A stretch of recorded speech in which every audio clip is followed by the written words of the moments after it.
Hello, everyone. Welcome to the webinar. We might just give it just a minute or so to let people join us. We've got quite a few people already. Just some housekeeping before we start. If you could all make sure your cameras and microphones are off.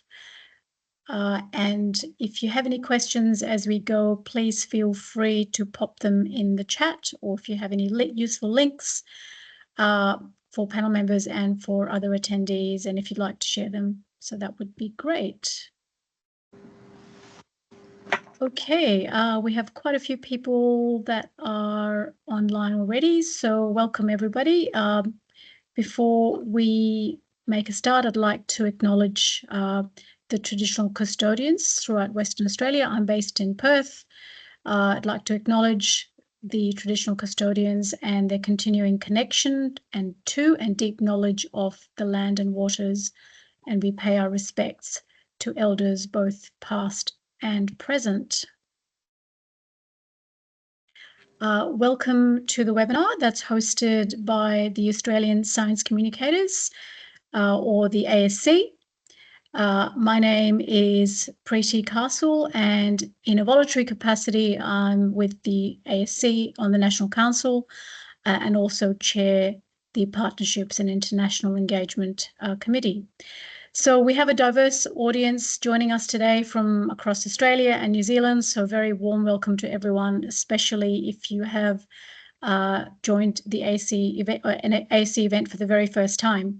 So just a quick intro, who is the ASC? Well, we're a network of about 400 people. We've been around for more than 30 years, and we're drawn together not just because we are passionate about science communication and want to make an impact, but importantly, because we also want to learn and share best practice and better engage those that invest in science, industry, policymakers, and those that support and implement the science, end users, community.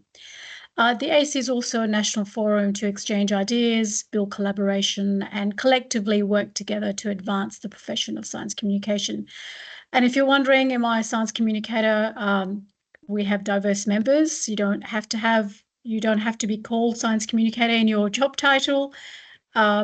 We have communications professionals, researchers, scientists, teachers, broadcasters, journalists, freelance writers, essentially anyone who's curious about science and is interested in making science and evidence accessible.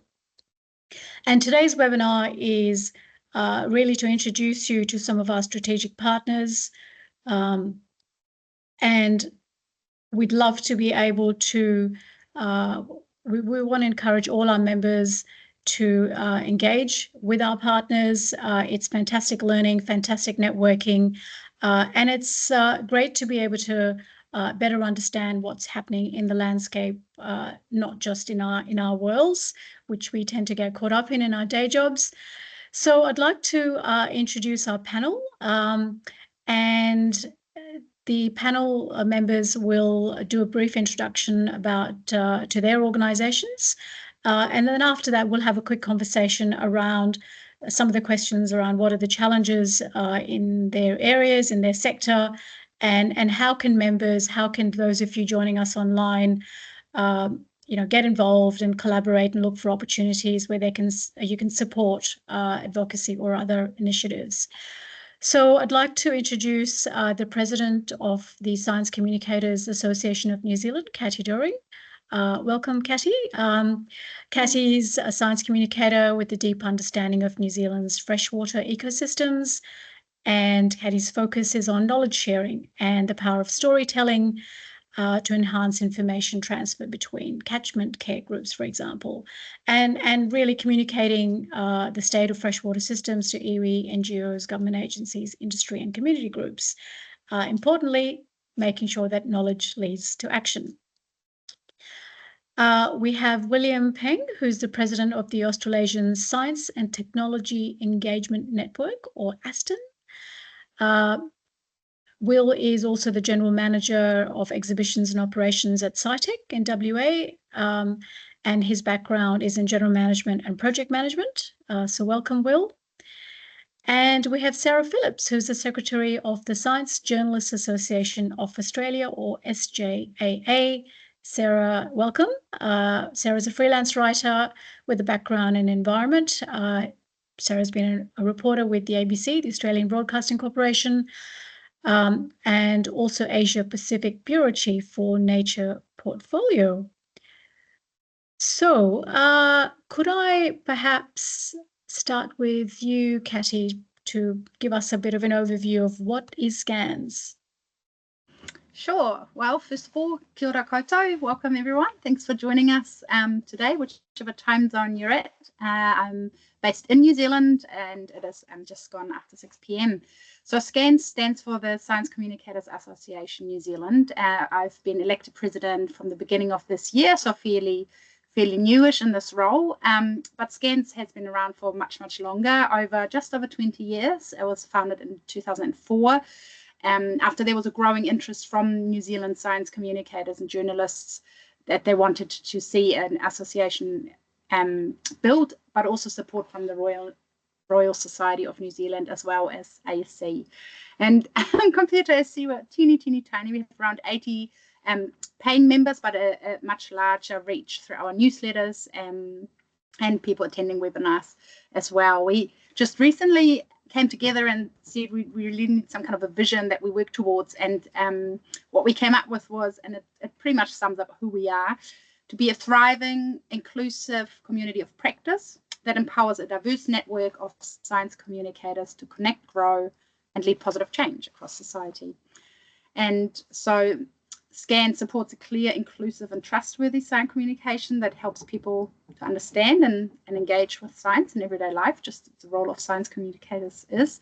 It connects communicators across Aotearoa and beyond to share ideas, to celebrate achievements, and explore social, ethical, and cultural issues that science raises. And we do this. Our actions are scaffolded through Te Tiriti o Waitangi. I don't know how many of our neighbours in Australia or across the globe know about this, but Te Tiriti o Waitangi is the founding document of New Zealand, which was signed between the Crown and Māori chiefs. And we honour and uphold Te Tiriti o Waitangi by actively supporting and respecting Māori knowledge and leadership and embedding those principles of partnership, protection, and participation in our work. So why should you engage with SCANS, maybe even join? Well, most importantly, we're a very clever and very kind bunch of people. We host conferences. The next one will be in June in Christchurch. Please come along. We have webinars like today and networking events across New Zealand, but we're really keen to grow that network. We also have a YouTube channel, so go and check that out. Publish newsletters, and they are also for non-members. We're offering training opportunities. Like last week, we had a webinar on AI and how to use that in your daily life. And over the next month, we'll have one on disinformation for members only. So we also have a couple of awards, which are actually open, but for award at the moment, for nominations, they close on Monday. Unfortunately, they're only for members only, though. So they're every 2 years, so you should join up. And then in 2 years' time, you can join the awards. There's the Excellence in Science Communication Award, as well as the Emerging Science Communicator Award. And other than that, I'm really excited. Thank you so much, ASC, for having me here today, or all of us, and connecting us. And that's my 3-minute spiel. Ngā mihi nui. Thank you, Catty, and it's always great to have clever and kind people join forces with the ASC, so thank you. Okay, Will, would you like to go next? There's no preferential treatment, by the way. This is just as you're all appearing on my gallery, on my team screen. So, yeah, Will, tell us more about Aston. Thank you, Pretty. And hello, everybody. Like Pretty, I'm based here in Perth, Western Australia. And before I start, I'd like to pay our respects to Indigenous people and the traditional owners, and extend our respect to past, present, and emerging. And to all our New Zealand friends, I hope I'm saying this right. It's kia ora, I hope. But really, to give a little bit about Aston. Aston's been around, I think, for close to 40 years now. And it's very much around centered around the practitioners of science communication. So thinking along the science centers and the museum space. So we have members across Australia and New Zealand. Some names that on top of my head: Questacon, MOTAT, Science Alive, Cairns Museum, Museums Victoria, etc., etc.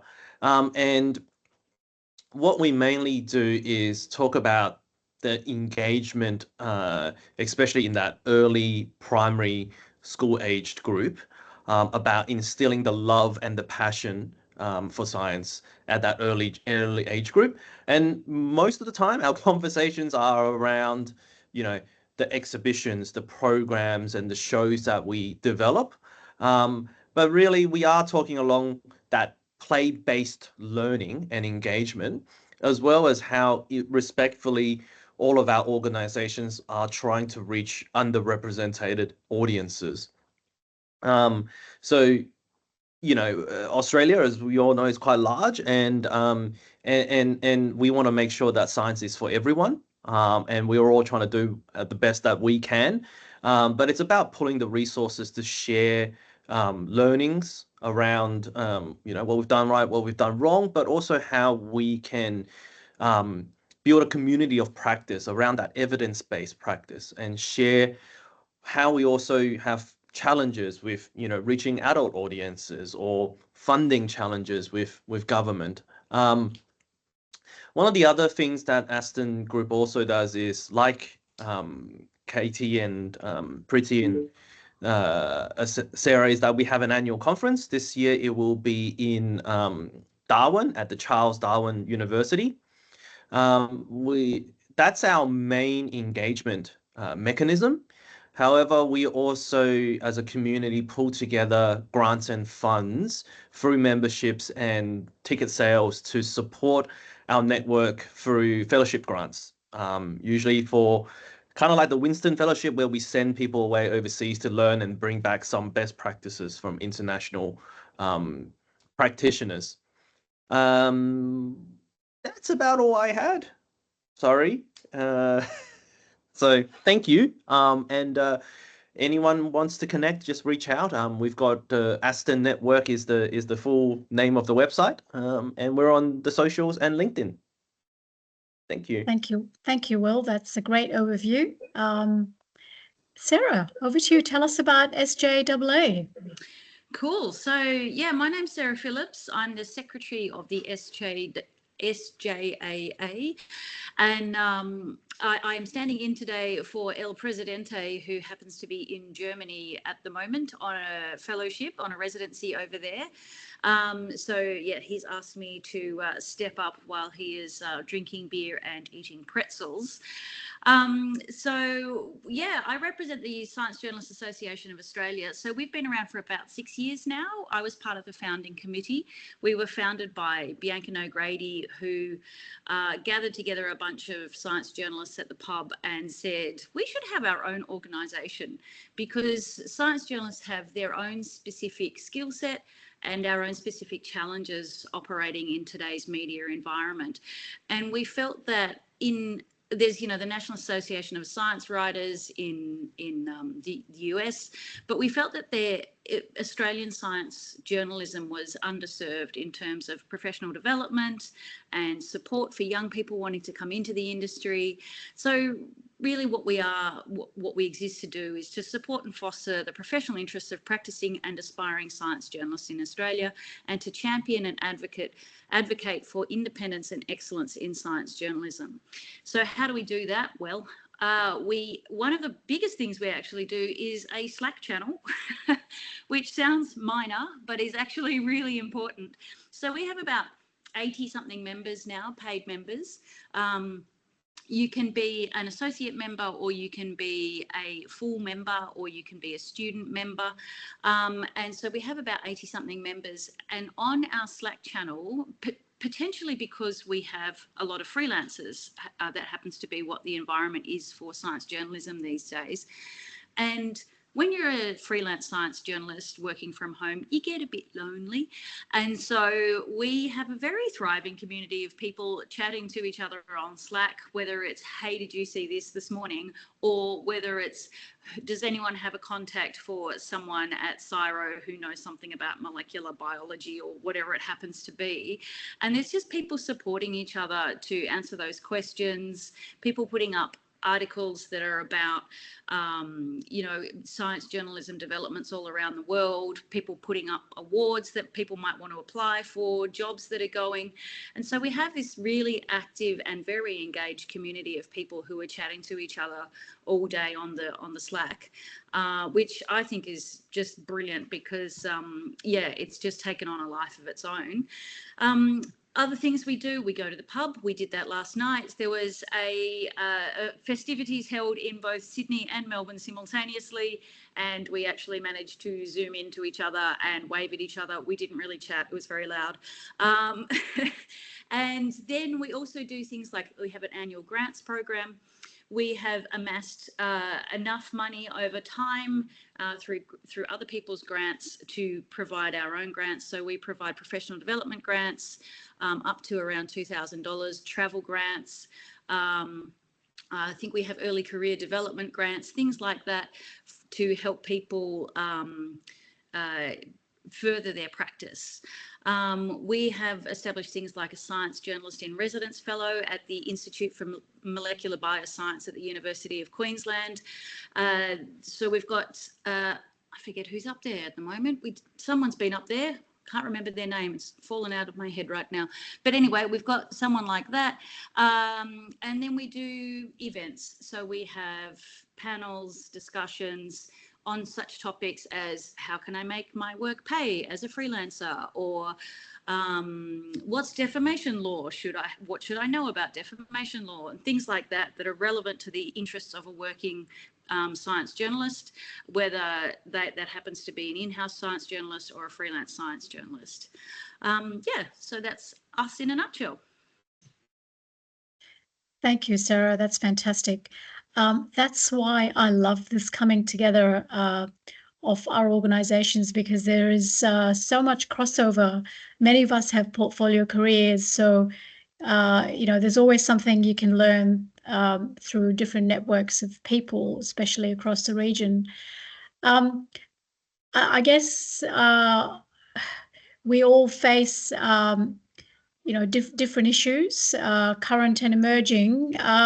Sarah, if I could start with you first. There's a lot of talk of, AI kind of not taking over essentially, but people are unsure about how to use it in science communication. You talked about independence and excellence. Is AI an issue, or is independence an issue? What's kind of the key big thing for science journalists right now? And for those of participants who've joined us today, what could they think about in terms of looking for collaboration opportunities with this extended network in terms of supporting some of the initiatives or projects? So I'll start. There was quite a few questions rolled up in there. I'll start with AI, which is a very big issue for journalists, working journalists at the moment, on two ends. On one end, the bots are stealing our work in order to digest it and then spit out the answers. And that's a violation of our intellectual property rights. And so we don't know how to address this, but it is something that we're talking about. And it's not something that SJA is going to solve all by itself, but it is something that we are exercised about, and people are very actively discussing it. The other thing that happens with AI is sort of at the other end is, is it coming to take our jobs? With science journalism, I think the answer to that is no, because what we tend to do as science journalists is we write news, and news by its very definition is stuff that is new. And an AI can't ring up a researcher and say, what's going on with your research at the moment? What are you working on? What sorts of things are you discovering? Because AI can only digest and spit out what already exists. So AI might hoover up the market for explainers or for things like research highlights, those kind of basic sorts of stories. But AI will never be able to get a scoop. That's just not something it can do. And so that then pushes journalism into a sort of elevated sphere where which makes it harder for the young people coming in, but it means that the journalism that has to be done, or that should be being done, is the higher level stuff, the more investigative stuff, the stuff that it's much harder to break and discover than simply writing up a press release. Thank you. That's actually really helpful. I know I've had several SciComm professionals express, their, I guess, uncertainty around conversations that are happening in their workplace around where people say, oh, well, we can get AI to write, all our kind of statements and social media posts. So, yeah, we may not need, a full-time person. So I think it's good to kind of get those perspectives and encourage people to kind of have that counter pitch, if you like, for the value of the expertise. Will, what are your thoughts in terms of what's kind of the big issue facing professionals in your sector? And is it AI or is it something else? It's not AI, but sometimes I wonder if the government is AI. In the sense that I'm not sure if you've heard yesterday or the few days ago came out on the news around Museums Victoria and the $56 million funding gap that they've been provided with, or lack of, which when I talk to my counterpart there, it's a 1 in 8 loss of staff. So for every 8 people, they're going to lose 1. And it's a huge cut. And I think that's a challenge that for us in terms of science centers and museums are constantly struggling with, because it's the way politics and funding works is in that very narrow 3-4 year window of government elections. And we are looking at 20-30 year projections about building a lifelong love for science into STEM careers, into about science literacy and scientific thinking and trust in science, those sort of things. So, a lot of what we struggle with is the demonstrating our impact and that longitudinal study within the context of cycles that are 3-4 years, which means, and I'm not here to play politics, but the agendas of housing and health crisis and hospitals and whatnot are just as probably important. But it's how do we demonstrate our value is always a struggle that as a network we have, and not to be seen as an arcade for kids to come through and play with, not a destination for parents to leave their children so they can have childcare free for an afternoon. And it is really about looking in that long term and how much both in the STEM workers that are attributed to the economy, but also in that trust in science aspect. And that's a struggle we haven't yet cracked, and I don't think we'll be able to crack for a while. And I think it's an ongoing challenge.